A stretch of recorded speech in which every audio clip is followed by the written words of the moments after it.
Hi guys, back after a long period away. Completely different video from what we're used to. Today I'll actually be working on my car, well, one of them. My 2010 Volvo C30, the 2 litre diesel, well 2 litre turbo diesel I should say. The variant that comes either with the Peugeot Ford engine. And today, as you can see the items in front of you, we'll be installing a blanking plate today. Now there's two here in front of us, kindly supplied by this company.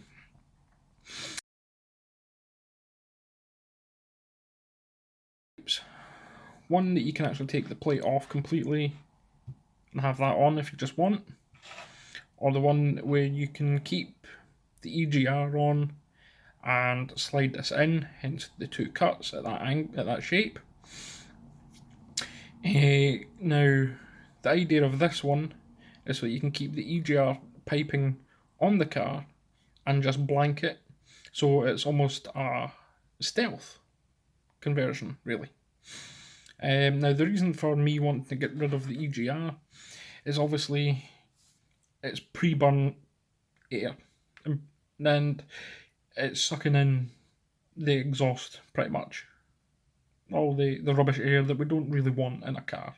It's already been burned, it's hot, so it's not going to compress as well as it would if it was natural clean air and cold. So that's one of the reasons for getting rid of it. The other is thanks to this company that I've got the plates from, and another one that I'll be hopefully showcasing shortly. There'll also be a remap done on my vehicle. So it'll go from the standard 136 brake horsepower up to 180, which doesn't sound much, but it's a diesel, so they're naturally more torquey engines. So this plate we won't actually need, but it'll be this one here. Now, what I can say about it is, first off, it's a good thickness, nice enough to be hidden away, but not thin enough that it can be damaged. It's quite solid, quite well made. Actually came very, very quick from the person when they said they were going to post it. I didn't expect it actually turning up the next day, but it was here. It's now the weekend. Obviously I've been working all week, so this is the project for the weekend. Now I shall hopefully cut from here and then go to being at the car. Right, so I'm back at my car. Sorry for the noise, but we are quite literally right next to the main road. Now here is the EGR pipe, still a bit warm, but sorry to touch. Now, as I was saying, that some kits that you can get, you can just basically take this whole pipe off, put a blank on here, a blank on at the back, just here, and then you can just remove that whole pipe, whereas the one that I've got here, quite literally undo the two 10mm bolts slightly, just enough to raise the pipe, slide the plate in, put the bolts back down, so then we all know the MOTs, if we go for an MOT, it looks as if it's still there. Now, what I've done as well is I've took the bolts off for the front sway bar, or the tension bar, as I call it. Other people, obviously, different names. Two nuts on either side, both at 12mm. So I've already gone and removed both sides just to give me that little bit of extra room, as it's quite tight to get into. Here we are, one side. Right. Now here comes the fun and games and try to do it with one hand. Let's see.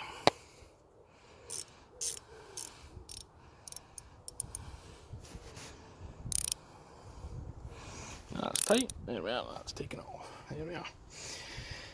Right. So basically, here is the section that we're going to be lifting for the blanking plate to go in. Now, might have been better off with a ratchet, but we'll give this a go first. Let's change hands because it's easier that side by looking at it.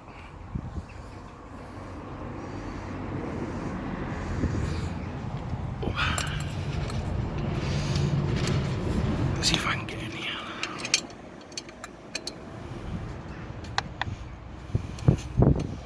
Apologise for the camera angles, but it is quite difficult because I'm not actually using a camera, it's actually my mobile.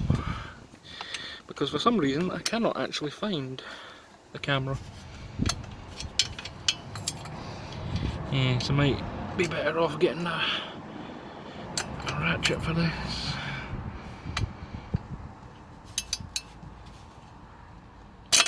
Yes, I'll get a ratchet, I'll be back shortly. Right, so after a little bit of trial and error,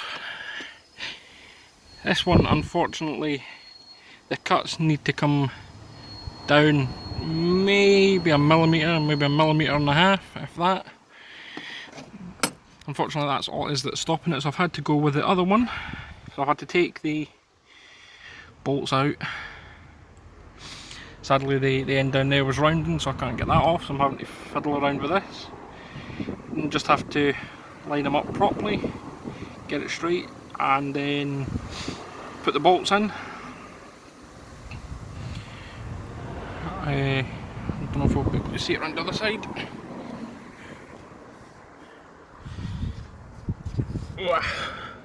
As we can just see, it is in on one side. I just need to fully align one of the ends up on here, which just a screwdriver. So when that end goes tight, if I put the bolt on the other end, match it up, then just align this bit by bit, because obviously that's moving around so much because that one at the back isn't there. So if I put the back one in, tighten this one a bit more, that should be that one in place. So I'll come back once again once I've tried that. Sorry for the bit by bit, but it's very difficult doing this in here on this car by yourself. Right, so sadly I had to actually continue with tightening it up without the camera on, but if I can get it, and you can just see it and no more, the difference in colour, but that's it in. Now obviously I've got the strut brace to go on. Right, so I've just been for a little run, first time with the blanking plate on. Now some people have said blanking plates, you can't really tell the difference.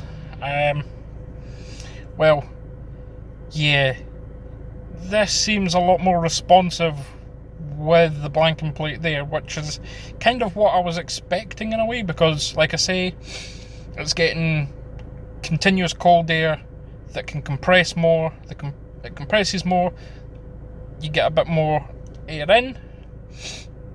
The turbo itself seems more responsive when you put your foot down. Before there was like a little bit of lag with the turbo in this. There's still a little bit there, but not as what there was. So yeah, I'm glad I got the product from you. I'm thankful as well. And yeah, I'll be looking forward to getting the map done, because purely by just putting that plate on, and the way the throttle response is different from what it was earlier when I drove the car, because I was at work today, so yeah, the car definitely feels different. So with a map on top of this, yeah, I'll be quite enjoying it. Don't get me wrong, I used to enjoy the car anyway, but yeah, it's a whole new kettle of fish now. So I'll put a link underneath to the page on Facebook. I'll be taking a photo of well, the screenshot, I should say, of the product, putting them on Facebook, linking the page in. So yeah, if you like this video, go ahead and like it. If not, that's your opinion. If you think, what could I have done different for this video? Again, leave me a message. Always keen to find out what people think, what other people would like to see. Now, as well as a video on this, which is, like I said, my Volvo C30 2-litre turbocharged diesel. Shortly I should be doing a couple videos on my other car, which is a Mark IV Golf GTI. It's the 20 valve turbo, it's the AUM engine that's in it, so there'll be some videos on that as well. If anyone else wants to do any kind of collaboration work, wants me to advertise the products, feel free to get in touch. So for now, thanks.